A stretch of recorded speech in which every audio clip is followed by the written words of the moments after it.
신앙생활을 하면서 흔히 듣는 질문 중에 하나가 과연 하나님은 내 기도를 들으시는가라는 질문이었던 것 같습니다. 성도님들께서 예배를 드리고 기도 생활을 하지만 어떤 날은 하나님이 너무 멀게 느껴질 때가 있다라는 거예요. 하나님의 임재가 느껴지지 않을 순간들과 상황들이 찾아올 때 그런 질문들을 하실 때가 있었던 것 같습니다. 어떤 때는 기도하는 내 목소리만 공허하게 들리는 것처럼 느껴지기도 합니다. 하지만 오늘 본문에서 솔로몬의 이 성전 낙성식을 통해서 우리가 깨닫게 되는 것은 하나님은 우리의 기도에 응답하신다라는 것입니다. 오늘 말씀 속에서도 하나님은 불로 또 영광으로 말씀으로 응답하는 것을 볼 수 있습니다. 그리고 그 응답은 단지 솔로몬 시대뿐만 아니라 오늘날 우리 삶 가운데도 여전히 유효한 방식인 줄 믿습니다. 오늘 1절과 3절을 보면요. 특별히 하나님께서 불과 영광으로 응답하셨다라는 것을 볼 수 있습니다. 먼저 1절의 말씀 제가 다시 한번 읽어보겠습니다. 솔로몬이 기도를 마침에 불이 하늘에서부터 내려와서 그 번제물과 제물들을 사르고 여호와의 영광이 그 성전에 가득하니. 이 솔로몬이 성전을 봉헌하며 기도를 드렸는데요. 그 기도를 끝내자 하늘에서 불이 내려와 번제물과 제물들을 사릅니다. 그리고 하나님의 영광이 성전에 가득합니다. 하나님은 침묵하지 않으셨습니다. 하나님은 즉각적으로 그리고 분명하게 응답하셨습니다. 여기서 말하는 불은 단순한 자연 현상이 아닙니다. 성경에서 하나님의 거룩함, 임재, 응답을 상징합니다. 이 모세가 떨기나무 불꽃 가운데 하나님을 만났고요. 엘리야의 제단에도 하늘에서 불이 내려왔습니다. 그리고 신약 시대에도 오순절 성령 강림 현장에도 불과 같은 혀가 임했습니다. 오늘 이 말씀 속에서도 하나님의 불은 이 솔로몬이 드렸던 기도에 대한 응답이고 또 불과 함께 하나님의 영광이 성전에 가득하게 응답하신 것입니다. 오늘 특별히 이 4절과 10절을 보면요. 이 솔로몬과 백성들이 기쁨으로 하나님 앞에 봉헌 예배를 드리는 모습이 기록이 되어 있습니다. 솔로몬과 백성들이 하나님 앞에 봉헌 제사를 드리는데 5절 말씀 제가 한번 읽어보겠습니다. 솔로몬 왕이 드린 제물이 소가 2만 2천 마리요 양이 12만 마리와 12만 마리라. 이와 같이 왕과 모든 백성이 하나님 전에 낙성식을 행하니라. 규모가 우리가 생각하는 것 이상입니다. 소가 2만 2천 마리, 양이 12만 마리입니다. 제단에 다 담을 수 없을 정도였을 것 같습니다. 왜 이렇게 많은 재물을 가지고 왔을까? 아마도 그만큼 이 성전을 짓고 난 백성들의 마음에 감격이 컸었던 것 같습니다. 그리고 그만큼 하나님의 응답도 분명했습니다. 불과 하나님의 영광으로 그들에게 응답했고 또 제사를 드리는 백성들에게는 이런 마음이 있었던 것 같아요. 하나님 우리 기도를 들어주셔서 감사합니다. 그리고 이렇게 성전을 지을 수 있도록 허락해 주셔서 감사합니다. 하나님 이 자리에 임재해 주셔서 감사합니다라는 마음이 있었던 것 같습니다. 그리고 이 봉헌식은 단순히 이 제물만 드렸던 시간은 아니었습니다. 6절 말씀 제가 한번 읽어보겠습니다. 그때 제사장들은 직분대로 모셔 서고 레위 사람도 여호와의 악기를 가지고 섰으니 이 악기는 전에 다윗 왕이 레위 사람들에게 여호와께 감사하게 하려고 만들어서 여호와의 인자하심이 영원함을 찬송하게 하던 것이라. 제사장들은 무리 앞에서 나팔을 불고 온 이스라엘은 서 있더라. 악기가 연주되었습니다. 이 제물만 드렸던 것이 아니고요. 악기가 연주되고 레위인 찬양대가 나팔을 불고 온 백성이 함께 찬양하며 하나님께 감사를 올렸던 기쁨의 잔치였다라는 것을 알 수 있습니다. 그리고 이 예배는 단지 형식적인 예식이 아니라 하나님을 향한 진심 어린 감격과 헌신으로 표현되었습니다. 형식보다 마음이 중요합니다. 그리고 절차보다 진심이 중요합니다. 우리가 이 신앙생활을 하다 보면, 그리고 예배를 드리다 보면 마음이 중요하다는 것을 알지만 형식에 치우칠 때가 있습니다. 그러나 우리의 예배도, 우리의 삶도 형식보다는 하나님 앞에서 우리의 마음을 드릴 수 있어야 됩니다. 이 봉헌식은 7일간 진행되었고, 또 봉헌식이 끝나고 나서 7일간의 또 예식이 진행이 되었습니다.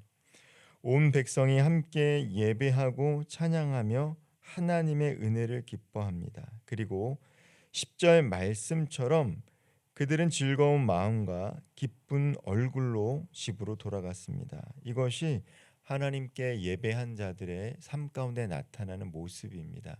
하나님께 예배할 때 우리 삶 가운데 기쁨이 있다라는 것이죠. 하나님을 만났다라면 우리의 얼굴이 달라질 수밖에 없습니다. 하나님께 예배를 드린다라면 우리의 마음이 달라질 수밖에 없음을 오늘 이 성전 낙성식의 예배 가운데, 이 제사 가운데 우리들에게 말씀해 주고 있는 것이죠. 그리고 오늘 본문 7장 11절부터 22절에는 말씀으로 다시 솔로몬에게 응답하시는 하나님을 보게 됩니다.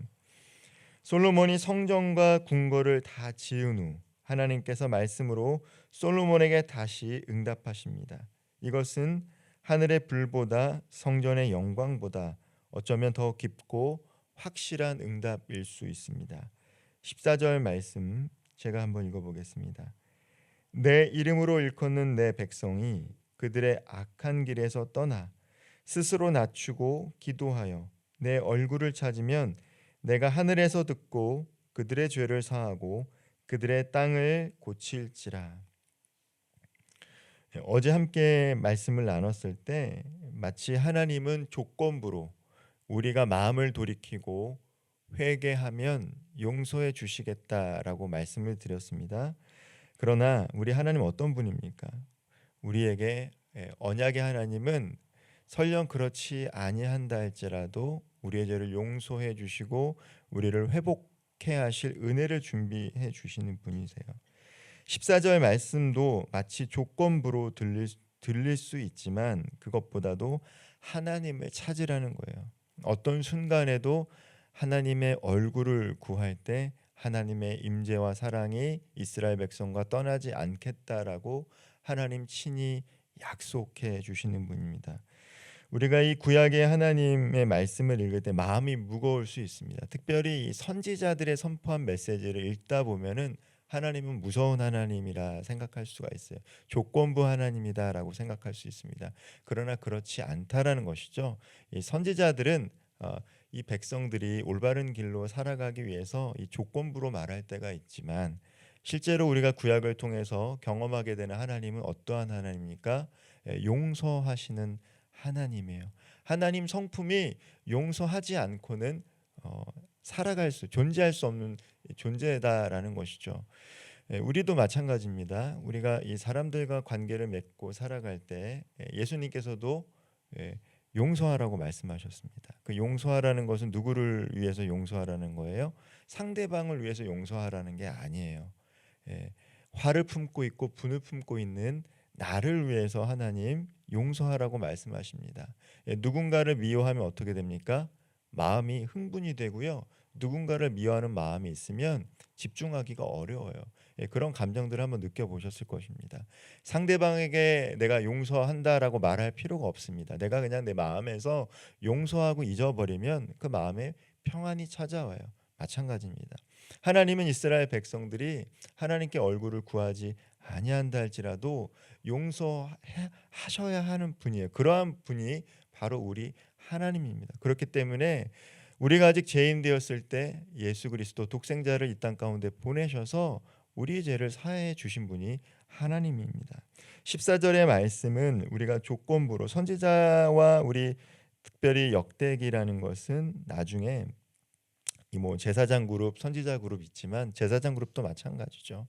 이 다윗의 남유다의 재건을 위해서 역대상하를 기록하기는 했지만 그런 조건부의 하나님이 아니라 여전히 이스라엘 백성들을 용서하시고 회복하시는 그 하나님과 멀어지지 않도록 이 말씀을 기록한 것입니다. 우리가 아무리 잘못했어도 돌아오기만 하면 하나님은 응답하시고요, 용서하시고 회복시키십니다. 이 말씀은 오늘을 살아가는 우리에게도 여전히 유효합니다. 지금 이 새벽에도 우리의 기도가 겸손한 마음으로 들어질 때 하나님은 반드시 응답하세요. 그러나 동시에 하나님은 오늘 이 말씀 속에서도 경고하고 계십니다. 만약 너희가 나를 떠나고 다른 신을 섬기고 내 법을 버린다면 이 성전도 이 땅도 버림받게 될 것이다. 성전이 있다고 안전한 것이 아니다라고 하나님께서 말씀해 주고 계십니다. 예배당이 있다고 하나님이 그곳에 함께 계시는 것이 아닙니다. 하나님의 말씀에 순종하며 사는 것, 그것이 진짜 하나님과 동행하는 삶입니다. 말씀을 좀 마무리하겠습니다. 오늘 우리는 세 가지 방식으로 응답하시는 하나님을 오늘 본문 말씀을 통해서 봤습니다. 기도에 즉각 응답하시는 하나님, 바로 불과 하나님의 영광으로 나타나셨고요. 예배 속에서 감격을 주시는 하나님, 기쁨으로 이스라엘 백성을 채워주시는 하나님을 묵상했습니다. 그리고 방향과 기준을 주시는 하나님, 말씀으로 직접 말씀하시는 하나님을 우리는 본문을 통해서 보게 됩니다.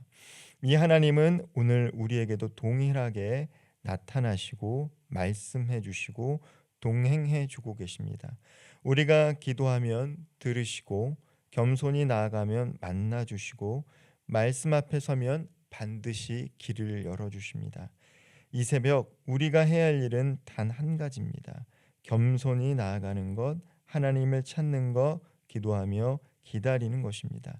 말씀에 귀를 기울이는 것입니다. 그리고 기쁨으로 예배하는 것입니다. 그때 하나님께서는 우리의 죄를 사해 주시고 이 땅을 고치시고 우리의 삶을 회복시켜 주실 것입니다. 오늘도 우리를 사랑하시고 우리를 용서하시는 하나님과 동행하면서 하나님께서 우리 삶 가운데 허락하신 복을 누리며 살아갈 수 있는 저와 우리 모든 성도님들 되기를 주님의 이름으로 축원드립니다. 기도하겠습니다. 솔로몬의 기도에 불로 말씀으로 응답하셨던 하나님, 오늘 우리의 마음에도 응답하여 주시기를 소망합니다. 교만한 마음을 버리고 스스로 낮추며 주님의 얼굴을 구하게 하옵소서. 우리의 기도가 멈추지 않게 하시고 하나님의 마음에 합한 예배자로 살아갈 수 있도록 성령 하나님 오늘 우리와 동행하여 주사 하나님께서 이 땅을 고치시고 우리의 영혼을 회복시켜 주시옵소서. 예수님의 이름으로 기도하옵나이다. 아멘.